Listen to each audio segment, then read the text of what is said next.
में रहूंगा, राजस्थान और छत्तीसगढ़ दोनों प्रदेशवासियों के बीच में रहूंगा, उनकी सेवा करूंगा। सर, ये फैसला क्या लोकसभा चुनाव को लेकर के जो कांग्रेस की तैयारी है, इंडिया अलायंस की तमाम कवायद चल रही थी, उसके लिए भी एक झटका मानते हैं?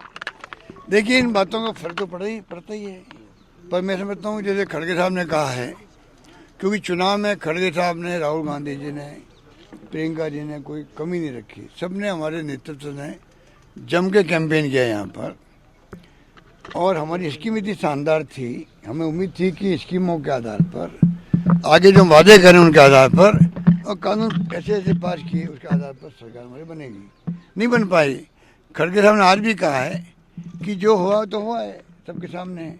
हम इसको भी देखेंगे क्या कारण रहे होंगे, आगे पार्लियामेंट तैयारी करने की हमें शुरुआत करनी चाहिए। मेरा मानना कार्यकर्ताओं को मैं कहना चाहूँगा, चुनाव में हार और जीत होती रहती है, कई कारण बन जाते हैं। उसमें जो मोदी जी, अमित शाह जी और जितने नेता आए थे बाहर से, 5-7 मुख्यमंत्री आ गए, पूरा धावा बोला मेरे पर और सरकार पर। उनका टारगेट था, क्योंकि सरकार गिरा नहीं पाए थे वो।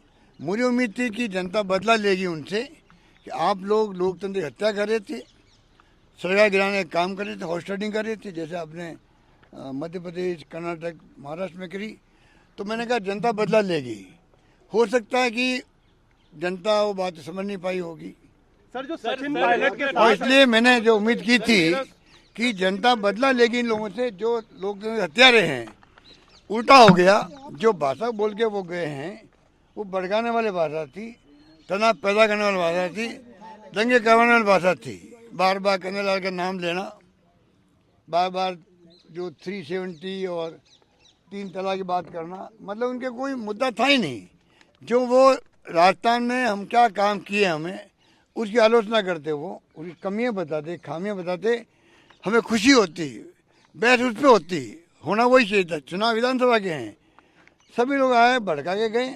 अब हो सकता है हिंदू और मुस्लिम और जो धर्म की बात ये लोग करते हैं, वो भी एक कारण हो सकता है, क्योंकि जो ध्रुवीकरण हुआ है, लगता है कि मध्य प्रदेश में, छत्तीसगढ़ जैसे राज्य में जहाँ की एक तरफा जीत थी, मध्य प्रदेश में जनता इलेक्शन लड़ रही थी बीजेपी के खिलाफ में, ये माहौल था आज से 4 महीने पहले, 3 महीने पहले। और राजस्थान के अंदर शानदार माहौल था। कल रात तक उम्मीद थी सरकार हमारी बनेगी, तब भी मैंने कहा परसों नहीं बनेगी तो हम विद ह्यूमिलिटी स्वीकार करेंगे मैंडेट को।